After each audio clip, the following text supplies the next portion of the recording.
Alright, YouTube, we are live. Check it out. Just got a big shipment of filament in and building another filament holder. But check it out so far. I designed a bracket. It slips into my shelving unit. And then I'm going to put another one under it as well. Take that little bend out of it. But check out all of the filament. We got some nice colors. What do we got here? White. We got this nice, what color is this? Like a mint kind of green. And we got nice looking gray. What do we got here? Blue. Pink. It's an ugly pink. Black. What do we got here? Yellow. And we got, this is nice. I guess you would say this is some kind of funky red. Alright guys, we are super busy over here at J3D. We got a bunch of projects going. Just wanted to take you guys along, check out all the filament. We got more filament back in there, more down in there, and then we still got more over here. Let's see what we got here.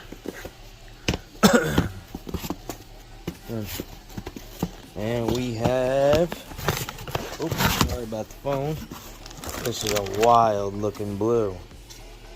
All right, blue. Who needs that box? Now what do we got here?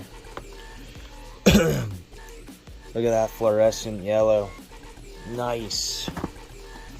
She's a beauty.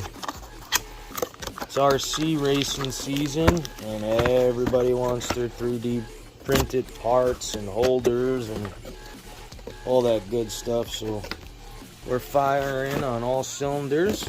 We don't need that box. That's got to go here shortly. Man, look at that color. What do we got here? What color is this? We have another, what is this? Look at that. It's like a neon green, I would say. Yep, fluorescent green. What else do we got here? This is a nice box. Never heard of these guys. Giving them a shot. See what they got. Very nicely packed. Take pride in their packing. Let's see. Oh, this is I think it's just PETG. Yeah. It's like a see-through orange. Alright guys, that's my 3D print labs destroyed right now because like I said, I had a big filament order come in, trying to get it all organized on top of printing. So if you guys like what you see, drop some comments, like, subscribe, please share. Let me know what else you guys want to see. If anybody wants to know how to build this thing, let me know. It's this has buttons on the back of it. They just push in and slide down and lock. Alright guys, stay tuned. Please like and subscribe. We will be back.